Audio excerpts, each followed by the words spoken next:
오늘 함께 보실 하나님의 말씀은 열왕기상 10장입니다.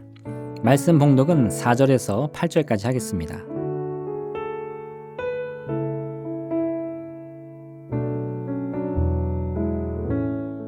스바의 여왕이 솔로몬의 모든 지혜와 그 건축한 왕궁과 그 상의 식물과 그의 신하들의 좌석과 그의 시종들이 시집한 것과 그들의 관복과 술관원들과 여호와의 성전에 올라가는 층계를 보고 크게 감동되어 왕께 말하되 내가 내 나라에서 당신의 행위와 당신의 지혜에 대하여 들은 소문이 사실이로다. 내가 그 말들을 믿지 아니하였더니 이제 와서 친히 본즉 내게 말한 것은 절반도 못되니 당신의 지혜와 복이 내가 들은 소문보다 더하도다. 복되도다 당신의 사람들이여, 복되도다 당신의 이 신하들이여, 항상 당신 앞에 서서 당신의 지혜를 들음이로다. 아멘.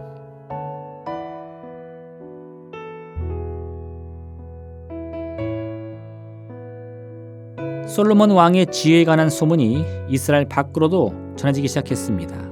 이에 스바의 여왕이 솔로몬 왕의 지혜를 확인하고자 이스라엘을 방문합니다. 스바는 남부 아라비아 반도에 있었던 나라로 추정됩니다. 솔로몬에 관한 소식이 바다를 건너서까지 전해졌다는 것은 곧 솔로몬이 다스리는 이스라엘이 더 이상 한 지역에만 머무르는 작은 나라가 아니라 무역을 통해서 경제 대국을 꿈꾸는 나라로 성장했음을 의미합니다. 이에 인도와 동부 아프리카 사이에서 무역을 하던 스바의 여왕이 솔로몬에 관해서 흥미를 가지게 되었습니다. 그녀는 많은 선물과 함께 솔로몬을 방문합니다. 그리고는 자신이 전해 들은 솔로몬 왕의 소문이 진짜인지를 시험합니다. 결국 스바 여왕은 솔로몬의 지혜에 관한 소문이 모두 사실임을 확인하고서는 크게 감동을 받습니다. 이처럼 솔로몬 왕의 시대에 이르러 이스라엘은 다른 나라들과 활발한 무역 활동을 벌입니다. 다윗이 주변의 나라들을 전쟁으로 정복함으로써 이스라엘을 부강하게 했던 것과는 다르게 솔로몬은 이제 더 멀리 있는 나라들, 더 강한 나라들과 무역 활동을 함으로써 이스라엘을 더욱 풍요롭게 만들었습니다. 스바 여왕의 방문은 이처럼 이제 이스라엘에 대한 명성이 근동 지역을 넘어서 아라비아 반도 끝자락까지 이어지고 있음을 보여줍니다. 이스라엘은 강대국을 넘어 여러 나라와 민족을 다스리는 제국을 향해 나가는 문턱에 서 있었던 것입니다. 하지만 여기까지였습니다. 이스라엘의 발전은 물론 솔로몬 왕의 명성도 딱 여기에서 멈추게 됩니다. 앞으로 펼쳐질 이야기에서는 솔로몬 왕이 이방 나라들과의 더욱 활발한 무역 활동을 위해 무리하게 정략 결혼을 추진하다가 어떤 결과가 나타난지를 일러줍니다. 성경은 외교 정책의 일환으로 솔로몬이 혼인을 맺은 이방의 여인들이 1000명에 이른다고 말하고 있습니다. 결국 이 여인들은 각자의 나라에서 섬기고 따르던 종교와 문화들을 무분별하게 이스라엘로 가져오기 시작합니다. 그리고 온 이스라엘은 세계 각지에서 섬기는 우상들의 신전이 가득한 만신전이 되고 만 것입니다.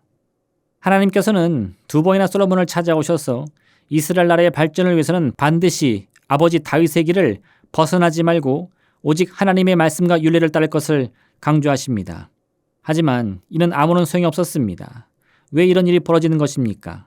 젊은 시절 솔로몬 왕은 자신의 부족함을 잘 알고 있었습니다.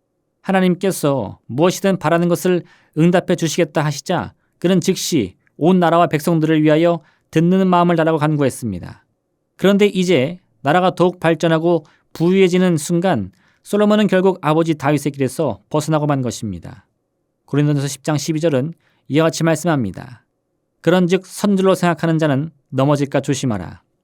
우리 인간이 하나님을 떠나 세상의 유혹에 빠져들 가장 큰 위험이 있는 순간이 언제입니까? 그것은 스스로 선자와 같이 높아졌다고 생각하는 순간인 것입니다. 교만이라는 말은 그 자체로 잘난 체하다, 뽐내다라는 뜻을 가지고 있습니다.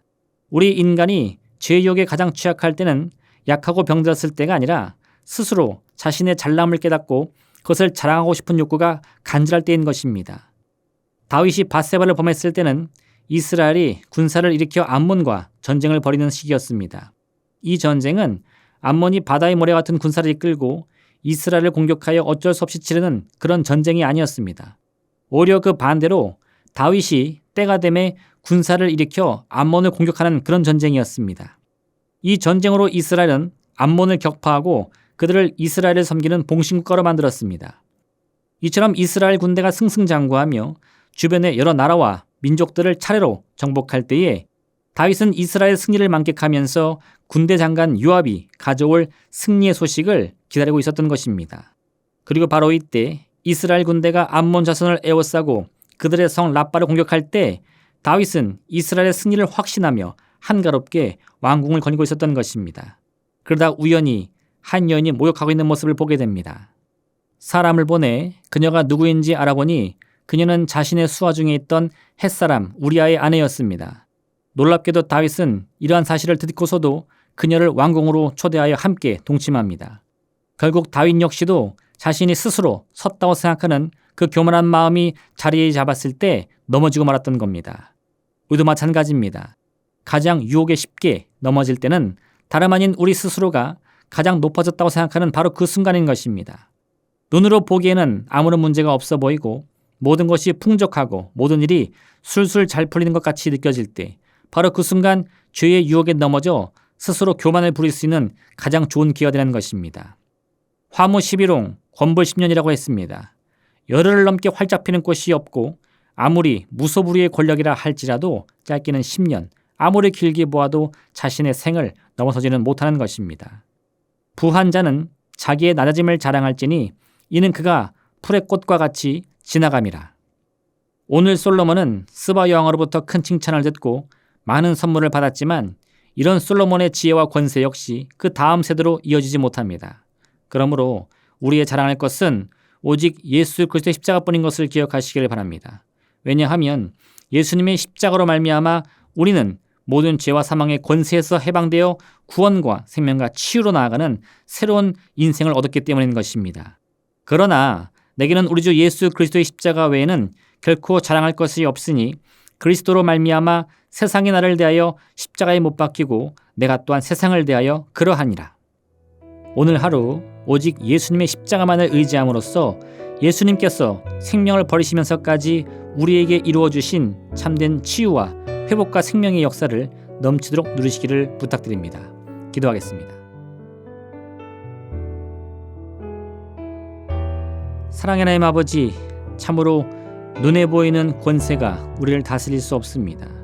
보이지 않는 주님의 손길만이 영원한 우리의 안식처이며 피난처인 것을 깨닫게 도와주시옵소서. 그러므로 오직 예수 그리스도의 십자가만을 바라보며 그 보혈의 능력만을 의지하게 도와주시옵시고 이 귀한 믿음으로 오늘도 눈에 보이는 환경의 증거가 아닌 내 마음의 소원과 그 소원 가운데 응답하시는 주의 역사를 바라고 기대하며 누릴 수 있도록 역사하여 주시옵소서. 이 귀한 믿음의 삶을 통하여서 세상의 그 어떤 권세도 우리를 다스릴 수 없으며 세상의 그 어떤 유혹도 우리를 넘어뜨릴 수 없으며 예수님의 십자가로 말미암아 오직 승리를 향해 나아가는 우리 모두에게 허락하여 주옵소서. 예수님의 이름으로 기도합니다. 아멘. 하늘에 계신 우리 아버지, 아버지의 이름을 거룩하게 하시며 아버지의 나라가 오게 하시며 아버지의 뜻이 하늘에서와 같이 땅에서도 이루어지게 하소서. 오늘 우리에게 일용할 양식을 주시고 우리가 우리에게 잘못한 사람을 용서하여 준 것 같이 우리 죄를 용서하여 주시고 우리를 시험에 빠지지 않게 하시고 악에서 구하소서. 나라와 권능과 영광이 영원히 아버지의 것입니다. 아멘.